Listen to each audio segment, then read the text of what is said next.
I welcome the participants in this session of Gender Audit. This is a tool which we are going to discuss about this social audit system, which is very important and is very different from the traditional financial audit. And it's important to know how after the gender budgeting, the government is mainstreaming the gender through the ways of gender audit. Now, as I said, gender audit is a tool and it's quality audit. It's distinct from traditional financial types of audit. It's a tool and a process based on participatory method to promote organizational learning and self-assessment. It works at individual, work unit, organizational level, and how to practically and effectively mainstream the gender is the main goal of this tool. In this, gender audit is the tool, gender mainstreaming is the strategy, and gender equality is the goal. It recommends ways to address gender gaps and suggests possibilities, improvement and innovations that is possible, and it also documents the good practices and the best practices towards achieving this goal, which is gender equality. It identifies strengths and the weaknesses in providing this gender equality issues. Now that there are various tools and techniques which I will be taking in depth.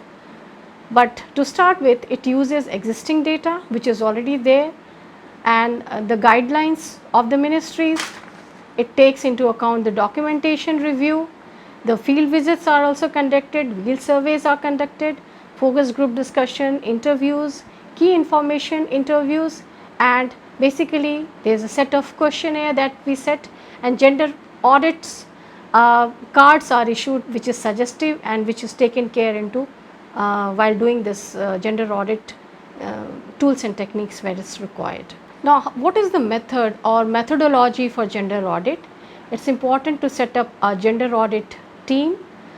Awareness and brainstorming meetings are important for setting it up. Develop gender audit checklist which are there, which is important. Developing gender audit metrics.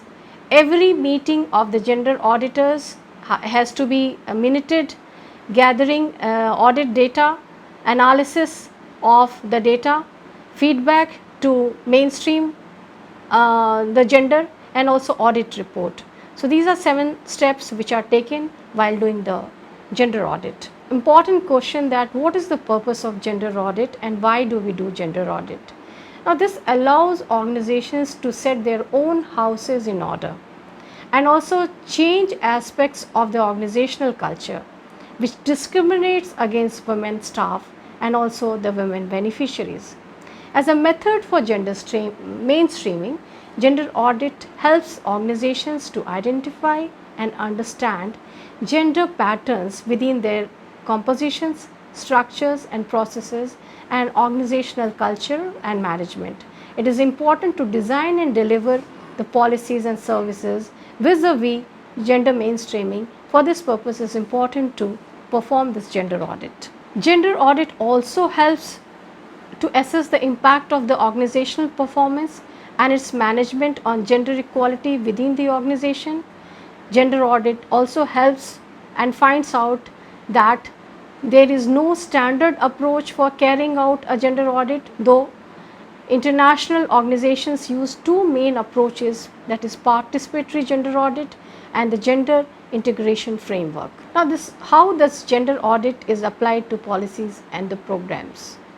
When applied to the policies and programs, projects or services, a gender audit starts by exploring to what extent gender equality is mainstreamed in high-level policy objectives and priorities, and further assess to what extent policy intents are actually carried out in specific initiative, for example, programs, projects and services.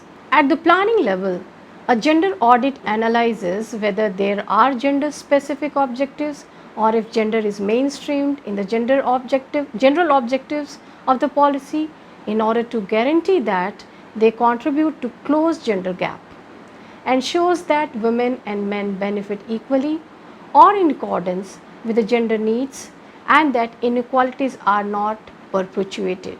So, in a way, gender audit Is finally a gender audit of monitoring and evaluation phase investigation, whether the targets and indicators include a gender perspective both in terms of sex disaggregation data and progress towards gender equality.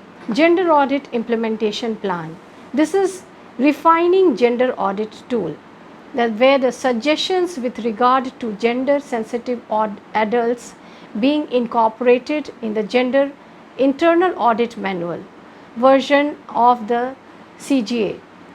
Gender sensitization is in the process of being included in the scope of work of the Institute of Internal Auditors in India. Now, to start with the gender audit, it's important to review the organizational's readiness to a gender audit. The first step is to obtain the commitment of top management and within the organization itself to gender equality principles, technical capacity and competence on gender equality and gender mainstreaming. Creation of a gender audit team and definition of gender audit strategy to be implemented within the organization. The team may be composed of internal staff in charge of gender equality, diversity management and human resources, or it may be made up of both internal and external consultations contracted to develop and implement the gender audit methodology. The definition of conceptual and methodological framework of the gender audit to be implemented. Here it is recommended to adopt a participatory approach to ensure that all the relevant gender specific concerns of actors involved are taken into consideration and to gain their support for the implementation of the audit. The conceptual framework will depend on the auditor's focus and level, for example, policy and organization or any one of them, and on the organizational or policy objectives on gender equality against which the audit is conducted. For carrying out this audit, the implementation phase consists of the following methods. First is a desk review and analysis of the organizational's key documents, that is consultation through interviews, focus group discussions, self-assessment, survey or the other channel of consultation. Then it's a tabulation and analysis of the collected data. Data may be analyzed using different gender analysis methods. Then sharing and discussion of the main findings with the women and men who participated in the audit and the managers of the organization before the final report is presented. Drafting of gender equality plan and creation of a gender committee. This is drawing on the findings gathered in the audit. A gender action plan will be drafted with the aim to improve gender mainstreaming and gender equality in the organization. Interactions commitment to gender equality. Gender equality and women's empowerment have a long goal of interactions. A strong working group on women in development, active since before 1990s, was transformed in 1992 by Interactions Board into the Commissions on the Achievement of Women or CAW. Since then, CAW has produced many publications including revealing the power of the gender mainstreaming, enhancing development effectiveness of non-governmental organizations in Africa, and has produced all material related to gender audit process. Now the gender audit dimensions. This is an internal audit and external audit. The programmatic dimensions are situational analysis, policy analysis including program design, guidelines and framework of implementation, budgetary allocation and monitoring, and impact analysis and evaluation. The second is the organizational dimension, which includes organizational culture, gender policy and staffing, resource spent on gender mainstreaming, gender sensitive products and services, and advocacy and communication strategy. Now I will show you a documentary of how gender audit is done and some of the findings of various ministries through that, and then there will be more of an interactive session on that. I will be giving you some tips for audit facilitators. The role of gender audit facilitator is to develop an atmosphere of trust and encouragement so that the staff feel their voices are valued, this is heard and understood, and that they will be held in confidence. It's also important that the audit process is one of the internal reflection and at times can unearth uncomfortable thoughts and ideas. It's also important that the facilitators can help create an environment where staff feel they can be honest and open by ensuring that regular communication shows clear goals and process for each staff of the audit process. It's also important that staff should ensure their confidentiality while also being interesting, attractive and engaging. Their interest is to allow your team to hear multiple opinions and to ensure that dominant personalities do not overpower and the quieter personalities feel empowered to speak. Now, it's also important to devote adequate time to conducting the gender audit process. It cannot be done in a very hasty manner. Start by familiarizing yourself with this handbook, and each step of the gender audit has to be taken into consideration, it has to be learned, and it is good to include as many staff as possible in the process for helping you.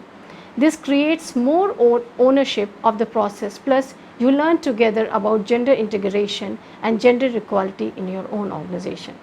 So this has been a exercise on gender audit, how it is done and how this kind of audit is taken up, which is absolutely participatory, which focuses on gender mainstreaming. Gender audit is basic idea is to find out whether the implementation of the government policies has been done in a proper manner, with the aim and the goal is to gender mainstream. So thank you participants again for being there.